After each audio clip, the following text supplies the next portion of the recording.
시험 해칭에서 엔도르시는 첫 번째 시험에서 라엘이랑 악령과 함께 등장했는데요. 이 팀은 200명 중에서 197명을 죽였던 끔찍한 팀이었습니다. 이후 포지션은 자아드 공주답게 낚시꾼으로 배정되는데요. 참고로 자아드 공주는 낚시꾼을 기본 포지션으로 가지고 있습니다. 훗날 13월의 무기를 사용해야 될 수도 있으니 니드를 잘 다뤄야 되는 건 당연한 수순이겠죠. 여기서 엔도르시는 안악의 공격을 피해 다니면서 여유롭게 안악을 상대했는데요. 이 모습을 통해 이 당시엔 엔도르시가 안악보다 더 강하다고 볼 수 있었습니다. 그런데 안악이 집요하게 엔도르시의 하해를 공격해서 엔도르시의 균형을 무너뜨렸고요. 엔도르시의 물귀신 작전으로 안악까지 떨어지며 결국 드론 시험에서 탈락할 위기에 처합니다.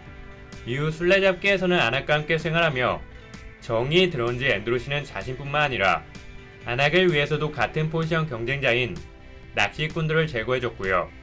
시동 무기를 사용해서 방과 팀을 이뤄서 랭커 컨트와의 대결에서 승리를 거뒀습니다. 참고로 작가님은 엔도르시와 밤의 조합이 E급과 D급 선배인원 한정으로 밸런스 붕괴 수준이기 때문에 당분간 나올 수 없을 정도라고 말했었죠. 이후 관리자의 시험에서는 로프비아 렌한테 자아드의 적인 안악을 처리하라는 협박을 받았는데요. 여기서 엔도르시는 렌의 유혹을 뿌리치고 안악과 편을 먹어서 렌을 상대했습니다. 하지만 선별 인원이 랭커를 상대하는 건 역부족이었고요. 렌한테 떡 빨리면서 죽기 일보 직전까지 갔습니다. 그리고 사실 렌은 로포비아 가문 출신이었기 때문에 경쟁자였던 엔도르시도 제거하려고 했던 것이었죠. 하지만 엔도르시의 안악은 유리의 도움으로 렌으로부터 무사히 살아남을 수 있었는데요. 어쨌든 여기서 엔도르시는 렌한테 찍혔기 때문에 로포비아 가문의 타깃이 되었습니다. 그럼에도 엔도르시는 전혀 개의치 않았고 밤을 전적으로 믿는 모습을 보여주면서 이때부터 슬슬 반발하기로 거듭나기 시작했죠. 이후 원샷 원 오퍼튜니티에서는 퍽의 슬레이어 후보인 비올레를 잡으러 갔는데요. 여기서 밤의 역흐름 제어에 당했지만 곧바로 반격해서 밤한테 밀리는 모습을 보여주진 않았고요. 밤이 도망친 뒤 계속 나오는 패트롤들을 혼자 전부 처리하는 모습을 보여주면서 자아드 공주다운 클래스를 입증했습니다. 그리고 원래대로였다면 엔도르시는 여기서 탈락했어야 됐는데요. 우연히 봉봉을 찾은 데다가 범죄자였던 여행자를 구속시키는 데 도와줘서 공방에서 엔도르시를 보너스로 합격시켜줬습니다. 물론 엔도르시가 자아드 공주다 보니 대회를 흥하게 만들기 위해 엔도르시를 합격시킨 것도 크게 작용했죠. 이후 토너먼트에서는 바라가브와 밤과 똑같이 100만 포인트로 책정되면서 2급 선배인원 5강다운 위상을 보여줬고요. 소환되자마자 2급 최강인 바라가브를 공격했지만 블러드 타마라를 얻은 그를 상대하는 건 쉽지 않았습니다. 하치가 영랑들을 없애고 나서 봉봉을 이용해 바라가브를 워프시킨 다음 땅에 떨어뜨리면서 대결에서 승리했으니 다소 찜찜한 승리라고 볼 수 있었죠. 아무튼 공방전에서 얻은 봉봉 덕분에 무사히 밤이란과 함께 탈출할 수 있었고요. 이후 엔도르시는 네이먼트 정거장에서 다시 등장합니다. 여기서 시험 해칭에서 렌한테 찍혔던 게 이슈가 됐는데요. 엔도르시는 다시 한번 안악을 위해 로포비아 가문의 도발에 대응했습니다. 그런데 결국 엔도르시는 카이저한테 패배했고요.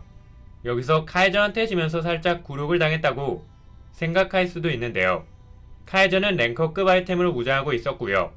엔도르시는 이름을 빼앗기고 있는지도 몰랐습니다. 그래서 이때 패배하긴 했는데 좀 찜찜하게 졌다고 볼 수 있었죠.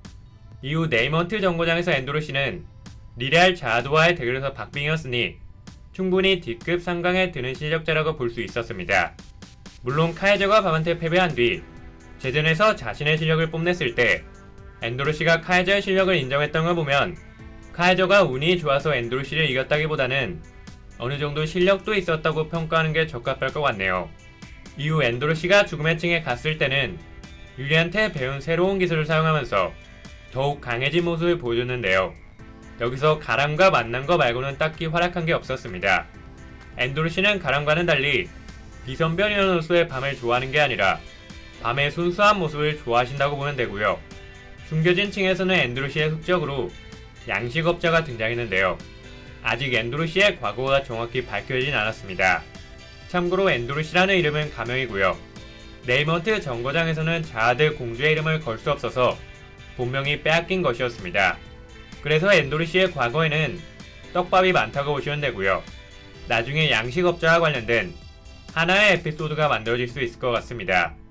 숨겨진 층에서 나온 뒤 앤드루시는 잠깐 호아킨과 싸웠는데요. 이때는 미생이와 화련이 서포트해줬으니 완전한 앤드루시의 승리라고 보긴 어렵습니다.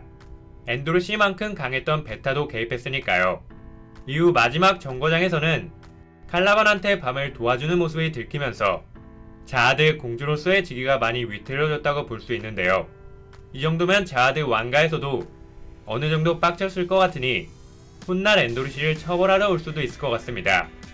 3부에서는 여전히 아낙과 함께 활동하고 있는데요. 자아드 왕가에서 범죄자로 낙인 찍은 아낙과 밤과의 동행이 계속될 수 있을지 이 부분에 주목하시면서 보시면 좋을 것 같습니다.